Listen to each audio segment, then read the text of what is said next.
let's talk about autism and anxiety. Recently, I was lucky enough to hear a phenomenal lecture by Dr. Luke Bearden, who is a well-renowned, over 30 years experience professor at Sheffield University. And he spoke to us a little bit about autism and anxiety and the profound effect it has on day-to-day living. Dr. Luke explained really amazingly, and far better than I'm going to be able to do it here, but I'm going to give it a go, how if you're a neurotypical person, and let's say you're going to apply for a new job, the moment you apply, you're going to get a little spike in anxiety because it's changed, a bit scary. But let's say that the job interview is in 3 weeks' time. This neurotypical person, after having that spike of anxiety, is going to calm down, and then they're just going to kind of plod on. For the next kind of 2 weeks, 10 days, that job interview is going to be in their mind, but they can park it. They might be doing little moments of planning, which may give them little spikes of nervousness, but we're not going to say anxiety, really. But then they're able to just continue with their day-to-day.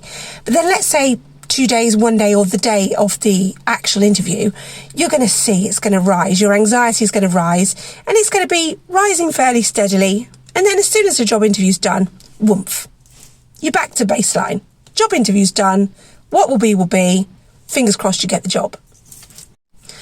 But someone who's neurodivergent, like me, someone who has ADHD, and as Dr. Luke says, specifically autism also, that whole timeline is very, very different. And I can testify to this from experience.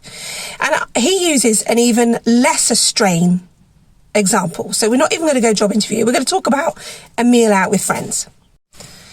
And this is so true with me because let's face it, all my friends know that I'm neurologically different. That's why they're my friends. That's why I want to hang out with them. But let's say we tell our neurodivergent friend that they are having to attend a meal, a Christmas meal with a group of people. And the second that neurodivergent person is told that, anxiety's up. Because in our minds, we're thinking, oh my gosh, who's going to be there? Oh my word, what am I going to wear?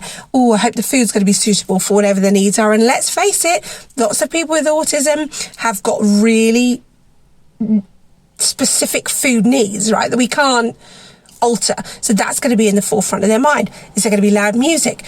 Is there going to be someone I don't know and I'm going to have to make eye contact or explain why I find social situations difficult?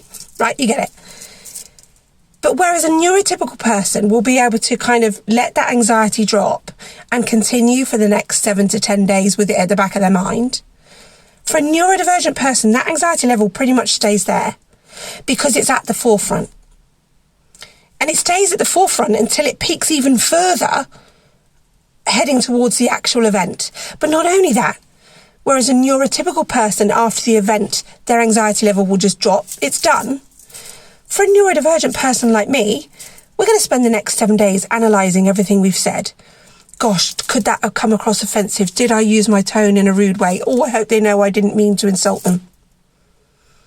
This means that actually, as a neurodivergent person, you're living your life in a heightened state of anxiety. All the time you're waiting for the next disaster. And this is why I encourage you to be sympathetic to people who are neurodivergent. If someone is telling you that they're finding a situation uncomfortable, please don't say, you're fine, look, you managed. Actually, yeah, I might have managed, we might have managed, but that's come at a cost. So if somebody says to you, I'm a little bit uncomfortable, even if you think it's actually a bit ridiculous, and my husband does this, he's like, really? But he's learned, if I'm saying it, I mean it. And then he supports.